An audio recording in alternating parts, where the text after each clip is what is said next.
Hello，大家好，欢迎大家来到读书时间。我们今天继续读《Soft Hearts: A Rett Swinson Mystery》这本书。好，我们现在开始。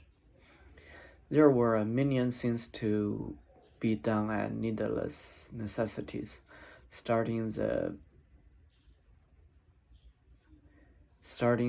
new year, I was there practically every day, all day, working with Sally to plan its expansion.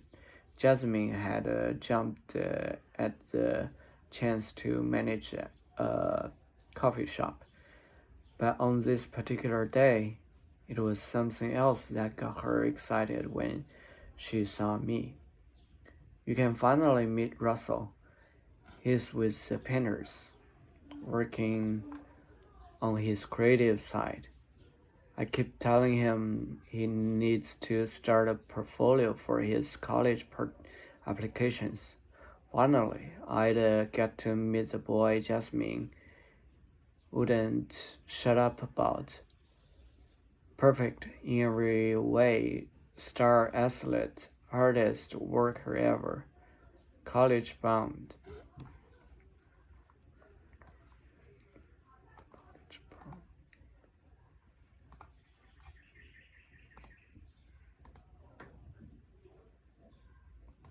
College bound.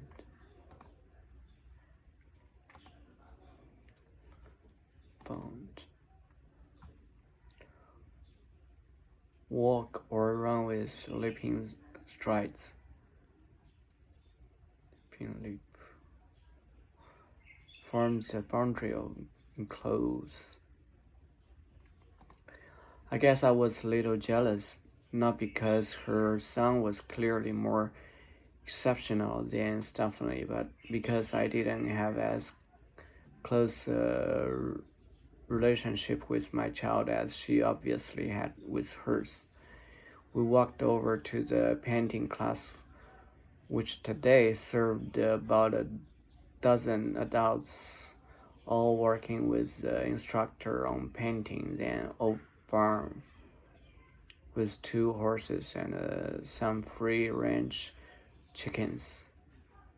Jasmine led me to the back, where somewhat off to the side, facing a single easel and canvas, were 2 young men, their backs to me, one slight, the other very buff. Aaron, announced Jasmine. This is my friend Rett I was telling you all about. She wants to finally meet Russell. The beefy one, the one I assumed to be Jasmine's son, turned in his seat and found me with his eyes. He stood out of politeness and took the hand I offered. I'm Rett, I said. Nice to meet you, Aaron. Russell? Said Jasmine, addressing the one just seated. Can you please say hello to Rett? Aaron looked down at Russell. I looked at him too. Or at back of him, at least. I still had yet to see his face, but from what I could tell he spilled. Nothing about the young man screamed weightlifter or athlete in any way. The boy didn't respond. He was moving his painting brush on the canvas very slowly, painting a muddy gray ink blot. A dark mark or stain made by ink blot. That was so thick it had started to drip down the canvas. He's focusing, Jasmine said cheerfully. Maybe if you sit down beside him, he will notice you, and the 2 of you can converse. Engage in conversation. Converse. Aaron, who I now took to be a sort of paid companion to Jasmine's son, stepped away from his own chair and presented it to me for my use. I sat next to Russell, who wore glasses with super thick lens. He was painting, but he didn't seem engaged. Clearly, he had a disability of some kind. Exactly what type I couldn't tell yet. Hi, I said, I'm Rett. Hi, he said in a flat effect, plus much too loudly given that he was sitting right next to me. Do you like to paint, Russell? I asked. It's okay. That's good. I am a good painter. Now I could see that Russell had mixed together all the colors on his paper plate, producing the river muck color.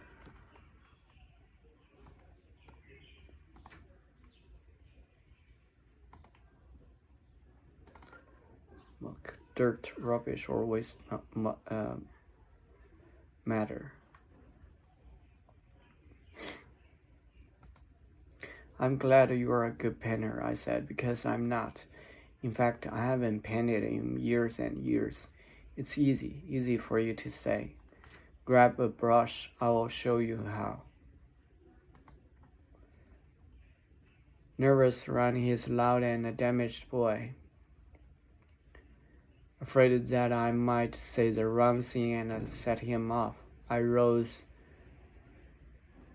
and went hunting for a brush.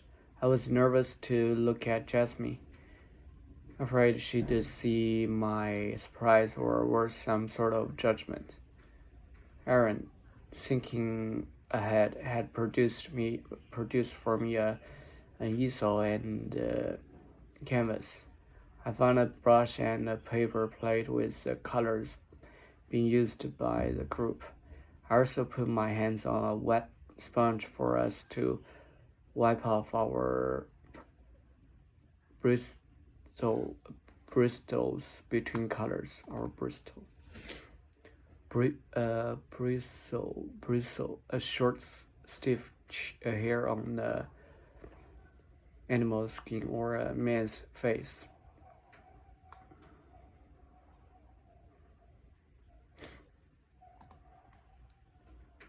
Wipe off our colors.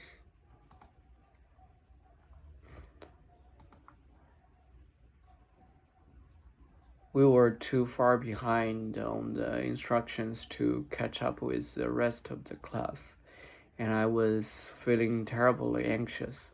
What are you painting, Russell? I asked as I sat back down. A dog. Oh, a dog. No, a duck. I hadn't misheard him.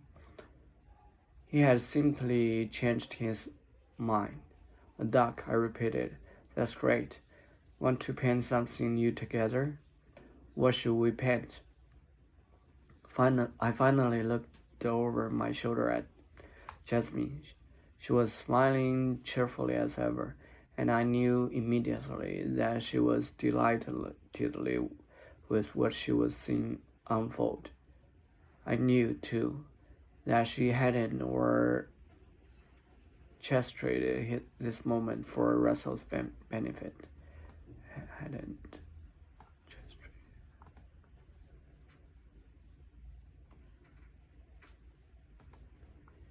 orchestrated. Arrange or score for orchestral performance. Orchestrate. She hadn't orchestrated this moment for Russell's benefit. She'd have done it for me to get me painting again, and I was grateful. I told Russell, let's paint your mother, shall we? Because she's such a neat person. Hey, Mama, we're going to paint you now. Be sure to get my good side, Jasmine said. I can't wait to see it. Winter went, April bloomed.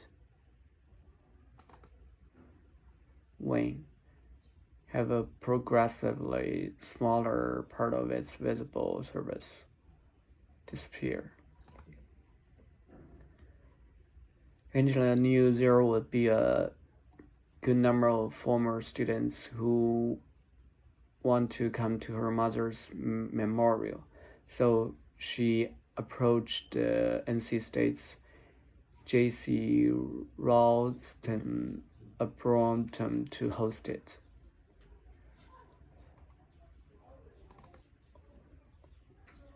Arboretum, a botanical garden devoted to trees. J.C. Ralston.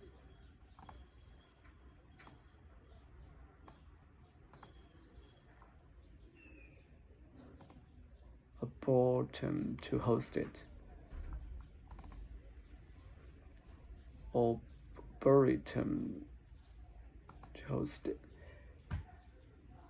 Paul Wanda's ex-husband didn't show. Angela said he was angry at Daniel for pulling away from their band to go solo.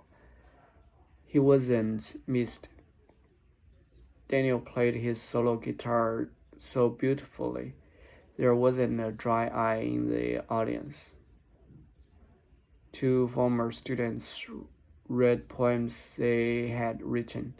The former English department chair, now VP of Academics, Gary Rowland, read a poem by Wordsworth that contained the memorable line, "She sleeps in the calm earth and pieces here."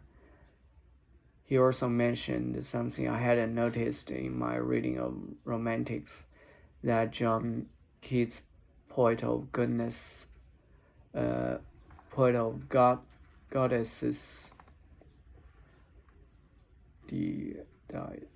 goddesses and nature, had been born on Halloween.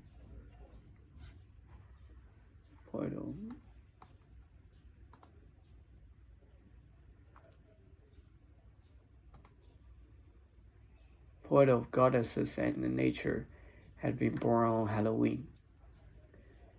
The final speaker, that John Keats, poet of goddesses and nature, had been born on Halloween. The final speaker, Angela, through tearful sniffs, recited from memory the last poem her mother had written in her notebook, left in the soft heart of the dragon, making ready. Somebody's baby comes into the world as somebody's beloved lives. Birth, death, life in between, put to good use and wasted. I'd cradle you as gentle as a newborn in my arms, all tenderness restored, as if the long impossible goodbye could be a welcome home. Finally, a willow tree was planted in Wanda's honor in the garden's British Isles section.